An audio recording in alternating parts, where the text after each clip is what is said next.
हाँ, जय हिंद। मैं अरविंद राय और आज हम दोनों भाई बैठे हैं, बड़ा भाई और छोटा भाई।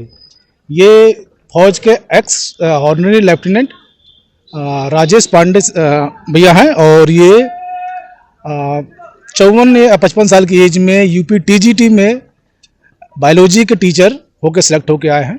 तो इनसे जानेंगे इनसे क्या रणनीति। तो ये वीडियो मैं इसलिए बना रहा हूँ कि जो हमारे एक्स ग्रुप के जो फौजी भाई हैं, ये वीडियो केवल उन्हीं के लिए है कि थोड़ी सी अगर पेशेंस आप लोग रखेंगे, और कोर्सेज हैं, बीएड है, बीपीएड है और एक स्पेशल बीएड होता है, वो भी काफ़ी सस्ता भी है और कर भी सकते हैं। तो उसके थ्रू भी आप लोग यूपी गवर्नमेंट में सेवा दे सकते हैं, क्योंकि आपने देश की सेवा तो कर ली, अब समाज की सेवा की जिम्मेदारी भी आप लोग की है। तो इससे भागना नहीं और जानेंगे कि राजेश भैया से कि क्या क्या बेसिक सब्जेक्ट में तैयारी कर सकते हो, कितना समय लगता है और प्रोसीजर क्या है। तो अगली आवाज़ मेरे बड़े भाई की। मैं सूबेदार Rajesh Kumar Pandey, honorary lieutenant retired हूँ।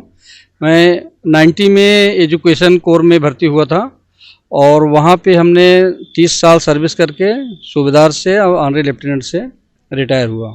तो हम पहले ही बीएससी बीएड करके भर्ती हुए थे। इसका मुझे बहुत फ़ायदा मिला कि अभी हम लोग सहायक अध्यापक यहाँ राष्ट्रीय इंटरमीडिएट कॉलेज बाली में चयनित हुए हैं, जिसका कि हम देखते हैं हमारे जो सैनिक भाई हैं वो छोड़ देते हैं या कोई 10-12 हज़ार 15 हज़ार की गार्ड की नौकरी करते हैं। तो उनके लिए अच्छा है, जिस सब्जेक्ट में इंटरेस्टेड हैं उससे आप अपना ग्रेजुएशन कीजिए।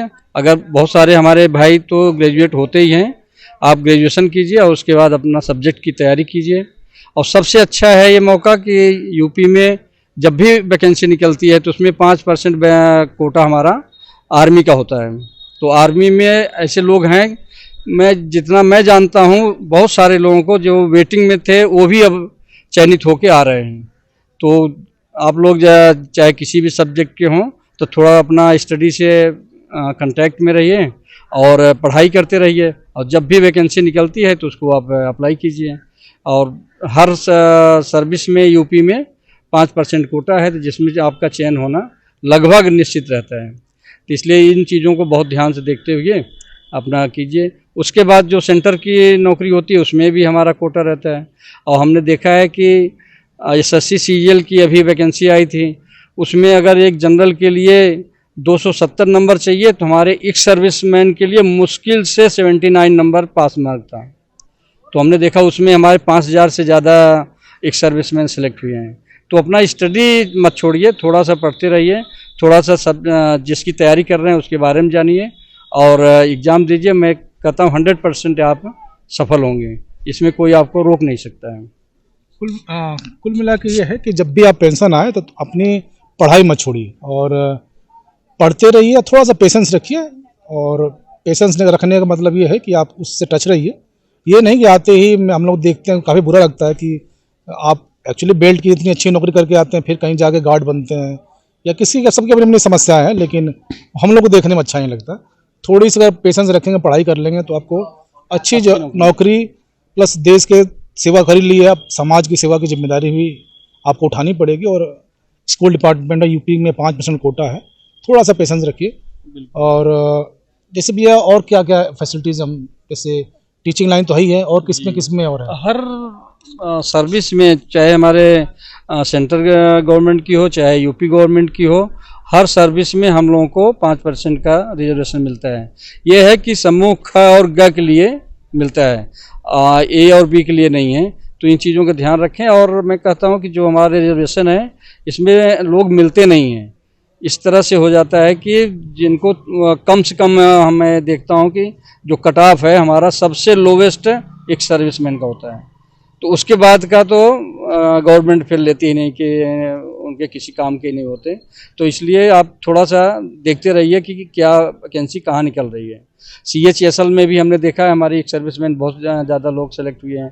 यहाँ पर भी BDO की निकलती रहती है, लेखपाल की निकलती रहती है, बहुत सारी वैकेंसी निकलती रहती है। थोड़ा सा देख के उसमें आप अप्लाई करेंगे तो मुझे उम्मीद है कि सफलता जरूर आपके साथ रहेगी। आप कितने साल में ज्वाइन किए?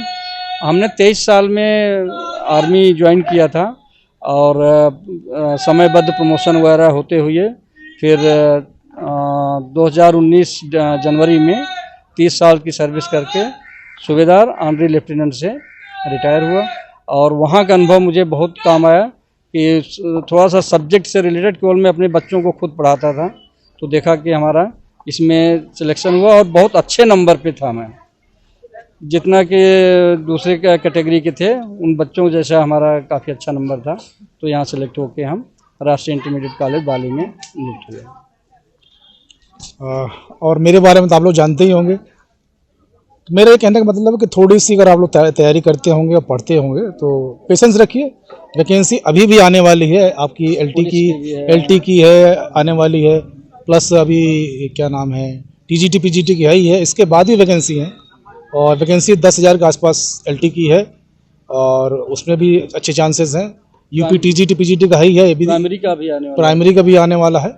तो थोड़ा सा पेशेंस रखिए, बीएड कर लीजिए और बीपीएड कर लीजिए और स्पेशल बीएड होता है वो कर सकते हैं। और इसको करने के साथ भी आप अलग जॉब करते रहे, थोड़ा सा टच में रहेंगे तो हो सकता है। तो बाकी किसी को और जानकारी चाहिए, कोई हम लोग से हेल्प चाहिए तो हम लोग देने का तैयार हैं। तो ये वीडियो केवल फौजी भाइयों या एक्स सर्विसमैन के लिए, खासकर नेवी, एयरफोर्स और फौज के लिए है।